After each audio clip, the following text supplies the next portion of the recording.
recording now? Beautiful. So this is just how I do it. This could be set up however you like. I tend to like having my edit window on one side and I can see the mix on the other. But when you're doing real gritty editing, then of course you don't need your mix, so you can just double click and just work in your edit. So what we're going to do is literally click and drag these into the session, but we'll do it in order.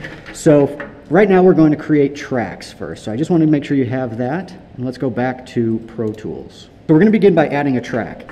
So I'm going to teach you the shortcut. That's what I have written down. The long cut is you go up here to Track and New. Or as you can see, the hotkey is Control-Shift-N. We start here, we're going to have 1, and we're going to click New and make that stereo. Go next to Track Type. Click to Master Fader. That's going to be everything, so we want it in stereo. It's named Master. Let's hit the plus sign next to it. And now we're going to add another stereo. This one we're going to do aux input, that stands for auxiliary. And this is what we're going to then rename, you can double click that, and call it submix. So go ahead and hit create. You can see that they populate top to bottom on the edit window and left to right on the mix window. So now we're going to adjust the timeline. Next to the tempo, if you click and pull that over, what you do is you start adding bars before the track starts. We're going to zoom in now. If you hold Alt and scroll up, you zoom in. Scroll down to zoom out, holding Alt. And it'll always go where your cursor is clicked. To scroll sideways is holding Shift, up to left, down to right. This gave us a little bit of pre-roll before we got into measure 1, right? I think it's a little bit easier, and we want to start right at measure 1. So that's that, zooming out, holding Alt. In my version, which is the full version, I have something called markers down at the bottom. Your version is at the top. It'll be up here. You see something that says markers? Yeah. So lining up with 1, hold the window key. You get a plus sign. Click. And we're going to name this intro.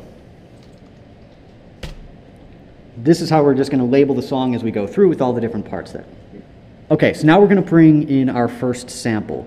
So if you go down to your file folder and you open that one up, we're going to be looking at the Titan vocoder loop 1. It's bold on your sheet. It's going to be this one down at the bottom. Now, is your file open in front of the Pro Tools like this? Okay, because that's going to make it much easier. Grid mode. So grid is going to keep us in the time code exactly. Slip is going to be free form. There's time and place for that, but for what we're doing here, grid is going to be all day. At this point, and this is kind of the thing, is by putting it in grid, we're going to be able to pull this sample in right away and line it up at 1. Even if you're not directly on it, that's okay, because we can easily fix it. So once you're highlighted here, hold Alt and zoom in. It'll always zoom to the beginning of the region. This is a region, also a clip. Region is its official title. All right, so then if you double click that name, you can change it. So let's call this one intro loop. Now the next thing we're going to do is, if you notice, now this is what's cool about this company, is that they labeled what it is. It gave us the beats per minute and the key that it's in. And that's important because it's going to help us be able to line up the key much easier. Otherwise you have to sit down at the piano, find out what key it's in, remember that, you know. So because we're using this one, we're going to stay in D sharp minor and 100 beats per minute. So now we're going to change the time code to fit this loop. So if you double click the red diamond, this gets us to the tempo change. Because our loop is 100, let's make the tempo 100. Did yours end up being perfectly between measures 1 and measure 8? Or does the sample actually bleed over? Over. It bleeds over? Yeah. Okay. So what you're going to do is go up here to the trim tool and right click. TCE is to time stretch. So you see that little clock? To the right side of the file, right of the region, you see the little clock? If you click, you can pull it and drop it to where you want it to be. In our case, you want to make sure that it's hitting at the end of 8, just going into 9. You can see up here, the length will show you 8 bars exactly. Good point. So what we were talking about was, of these 3 tools, do you see a crossbar up there that highlights all of them? It calls a smart tool. You can use all 3. So if you're at the bottom, you get the hand tool. You can click and drag around. If you go up to the top in the middle, you get the highlight tool. At the end is how you get your cropping or your trimming. So the standard is just going to be a plain old crop. You can highlight and delete, get rid of sections, Control Z to undo anything. So when your samples were bleeding over, you went to TCE, you clicked, right, and you drag it in to line up there. And what it does is it scrunches the entire file down. This does affect the sound, so the longer you stretch a file, the more distorted and not useful it becomes. But in these cases, we're doing small adjustments so they sound okay. So now we've got the first bit. Let's move on. We're going to change the grid to eighths. So in mine, it's going to be right here. Yours is different, and I might have to show you. It's like, you see where it says grid, it probably says it like down here. Yeah. Next to that, I think is a quarter note beat to get these options. Mm-hmm. Choose eighth note, and then you should see these lines, and within 1 bar, you'd have 8 segments.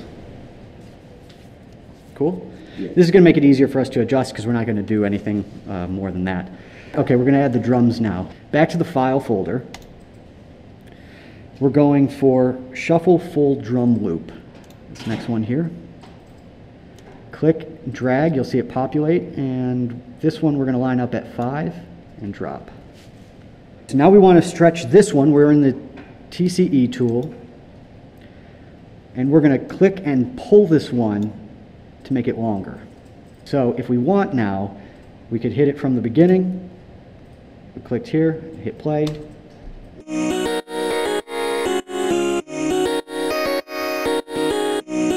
And then conveniently at measure 5. Let's bring the dubstep riser in now.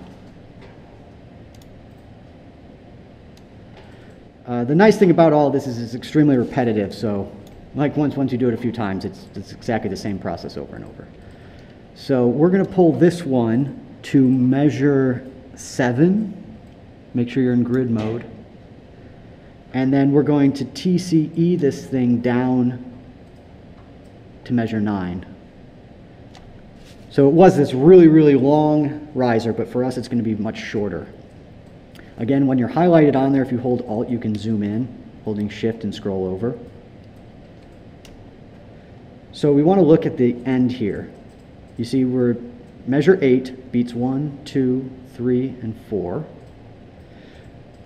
Let's go back to the trim tool, right click to go to standard. So we're doing a kind of compositional thing where we're going to have the beat kind of rise up, but then give us a moment of silence before we drop the verse. So on the top, the intro loop, click that and crop it down to 8/4, measure 8, beat 4.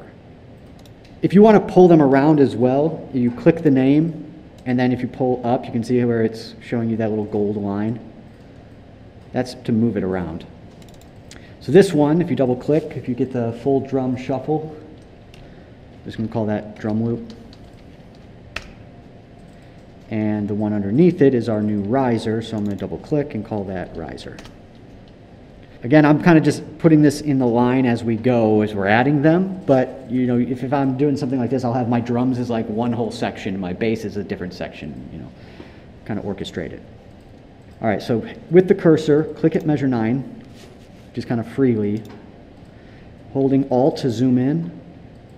We've cut off measure beat 4, measure 8. The drums we're going to pull just a little bit, halfway, so you'll get the downbeat of 4, but then not what follows. And then for the riser, do the same thing, standard trim tool, and drop that at measure 8, beat 4. Oh, let's add a click so you can prove that this is actually in time. Go up to track, down to click track, You guys are familiar to the metronome. Yep. So I'm going to click and drag that to the top so it's out of the way. So we're not going to have the click on while we're working, but you could hear how it was actually right in sync with the track.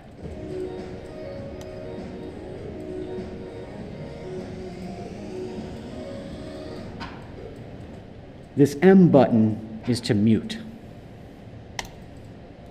So again, I just show you how to add the click so that you know it's there, and that's a part of the entire experience. Back to the dubstep riser and click the file.